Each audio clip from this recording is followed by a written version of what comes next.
അല്പസമയം മുൻപാണ് സിംഗിൾ ബെഞ്ചിന്റെ ഭാഗത്തു നിന്ന് ഇടപെടുന്നില്ല, കീം റാങ്ക് ലിസ്റ്റ് റദ്ദാക്കിയ സിംഗിൾ ബെഞ്ച് ഉത്തരവിൽ ഇടപെടുന്നില്ല ഡിവിഷൻ ബെഞ്ചിന്റെ ഭാഗത്തു നിന്ന് പരാമർശമുണ്ടായത്. അതായത് ഇന്നലത്തെ കോടതി ഉത്തരവ് അത് നിലനിൽക്കുമെന്നുള്ളതാണ്. സർക്കാരിനെ സംബന്ധിച്ച് അത് വലിയ തിരിച്ചടിയാണ്.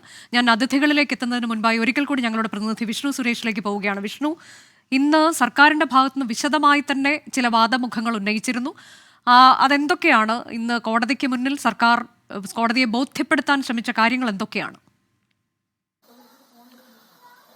അനുജ, നേരത്തെ CBSE വിദ്യാർത്ഥികൾ നൽകിയ ഹർജിയിന്മേൽ സർക്കാർ വാദിച്ച അതേ കാര്യങ്ങളൊക്കെ തന്നെയാണ് ഇത്തവണയും വാദിച്ചത്. പക്ഷേ ഇത്തവണ ഒരു പ്രധാനപ്പെട്ട പ്രശ്നമുള്ളത് ഇന്നലെ സിംഗിൾ ബെഞ്ച് ഉത്തരവ് റദ്ദാക്കിയ ഘട്ടത്തിൽ സർക്കാർ കോടതിയിൽ പറഞ്ഞത് അലോട്ട്മെന്റ് നടപടികൾ എത്രയും പെട്ടെന്ന് ആരംഭിക്കാൻ വേണ്ടി തയ്യാറെടുക്കുകയാണ്, പ്രവേശന നടപടികളൊക്കെ പുരോഗമിച്ചുകൊണ്ടിരിക്കുകയാണ്.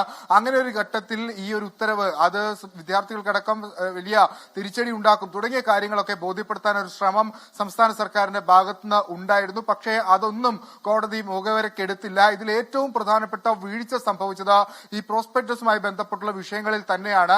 അത് നേരത്തെ നമ്മൾ സൂചിപ്പിച്ചതുപോലെ തന്നെ കോടതി ഉത്തരവിലൊക്കെ പറഞ്ഞിട്ടുള്ളത് പോലെ തന്നെ പരീക്ഷ തുടങ്ങുന്നതിന്റെ അന്ന് അല്ലെങ്കിൽ പരീക്ഷയ്ക്ക് മുൻപ് ഒരു പ്രോസ്പെക്ടസും പരീക്ഷയുടെ റിസൾട്ട് വരുന്നതിന്റെ അന്ന് മറ്റൊരു പ്രോസ്പെക്ടസും 4:48 പുതിയ പ്രോസ്പെക്ടസ് പുറത്തു വരുന്നത്. അതിനുശേഷം വൈകിട്ടോടുകൂടി തന്നെ അന്നേ ദിവസം തന്നെ റിസൾട്ട് വരികയും ചെയ്യുന്നു. അത് വിചിത്രമായൊരു നടപടി എന്നുള്ളതാണ് ഹൈക്കോടതിയുടെ നിരീക്ഷണം.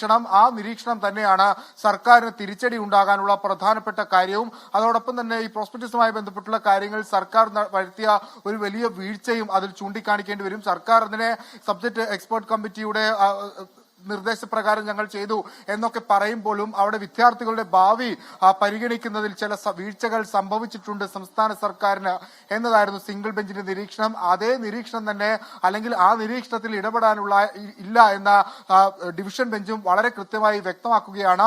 ഇനി എന്ത് എന്നുള്ളതാണ് സംസ്ഥാന സർക്കാരിന് മുമ്പിലുള്ള ഏറ്റവും പ്രധാനപ്പെട്ട ചോദ്യം. ഇന്നലെ ഈ ഉത്തരവ് വന്നതിന് പിന്നാലെ ഉന്നത വിദ്യാഭ്യാസ മന്ത്രിയും അതോടൊപ്പം തന്നെ സർക്കാരുമായി ബന്ധപ്പെട്ട് നിൽക്കുന്ന ആളുകളും ഒക്കെ വലിയ ആത്മവിശ്വാസം തന്നെയായിരുന്നു.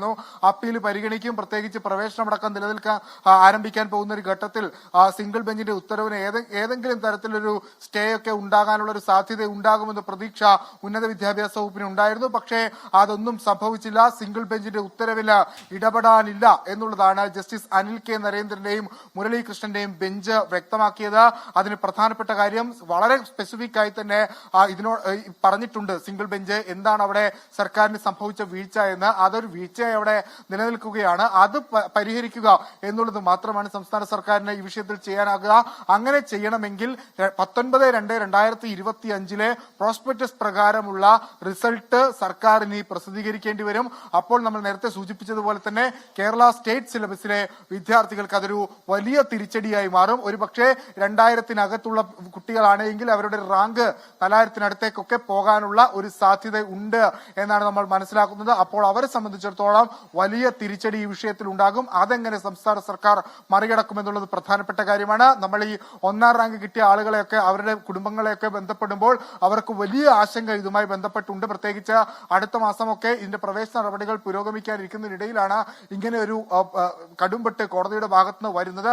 അപ്പോൾ ഇനി ഇതിനെങ്ങനെ മറികടക്കും? സംസ്ഥാന സർക്കാർ സ്വീകരിക്കുന്ന നടപടികൾ മാത്രമാണ് അവർക്കൊക്കെ ഒരു ഏറെക്കുറെ ഒരു ചിത്രം തെളിയാൻ പോകുന്നത്. ആ സംസ്ഥാന സർക്കാർ ഇനി എന്ത് പറയുമെന്നുള്ളതിലാണ്. അതിലാണ് നമ്മളും കാത്തിരിക്കുന്നത്. നിയമപരമായി ഇനി സുപ്രീം കോടതിയെ സമീപിക്കാൻ പോവുകയാണെങ്കിൽ ഒരുപക്ഷെ അത് ഇനിയും ഈ കേസിന്റെ നടപടികൾ നീണ്ടുപോകാനുള്ള സാധ്യതയുണ്ട്.